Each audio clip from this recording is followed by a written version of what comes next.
Ay, magtatanggal kami ng aming bihagan kasi simula ng bagyong Upong hindi pa talaga namin to naaayos at sa mga nakaraang video tsaka na putol yung ibang kahoy na pinagkakapitan ng bihagan. Ngayon napagdesisyon na ni Mister na iahon muna ito at tanggalin yung mga ilang malalaki na sa bihag kasi nasasayang din naman at mamamatay daw. Kailangan namin ng panibagong tukod para dyan at maayos ang latag. Marami pa kaya? Mamamatay lahat, sayang din. Malinis yung lambat to. Ibig sabihin na isda pa. Ganun ba yon? Pag malinis ang lambat? Kung malinis ang lambat, ibig sabihin may isda pa. Kasi yung lumot na nakakapit dyan sa lambat, yun ang pagkain ng mga. So dahil malinis siya, posible na mayroon pang natitirang isda. Pugutin mo na lang. Yan, yung mga nakaraang video namin, natusok ni Mr. John. Kung bali, tanggalin mo na lang. Iaahon lahat. Asa na ba yung bihagan mo? Yung isa. Yung bilugan. Ay, yung bilog. Minsan ganyan nakakainayang. Pero wala kaming choice kaysa naman mamamatay lahat. Kailangan kasi namin i-repair yung pinagkakapitan ng bihagan. Ang dami pa. Ang dami na sana. Oh? Ito nyo yan?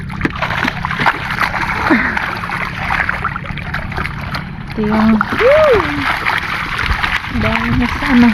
Oh, dami na sana. Dali, ahon. Ito. Ito na yahon. Mamamatay yung isda. Ah, May dugo. Tanggalin lang natin ang nilagay. Ayusin ko lang. Tanggalin natin yung nilagay para sige, dami pa din pala. Hindi naman talaga as in mamamatay lahat yan. Kasi ano, diba, yun no, may mga malalaki na. Andun sa dulo. Ano yan? Yan yung iniipon namin dito sa Laguna Lake. Kaya nga, pagkalipas ng bagyong Upong na. No? Paano yan? Bababa mo ulit ito, papabayaan mo palutang-lutang? hindi, ayusin ko nga. Balikan ito mamaya.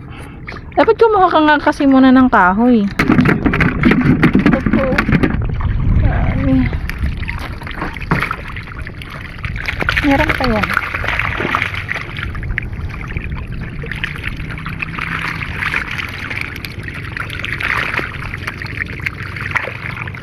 Ano sa ilalim?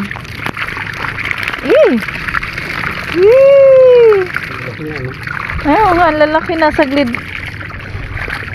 Ang 2 buwan na natin itong naitatabi, no?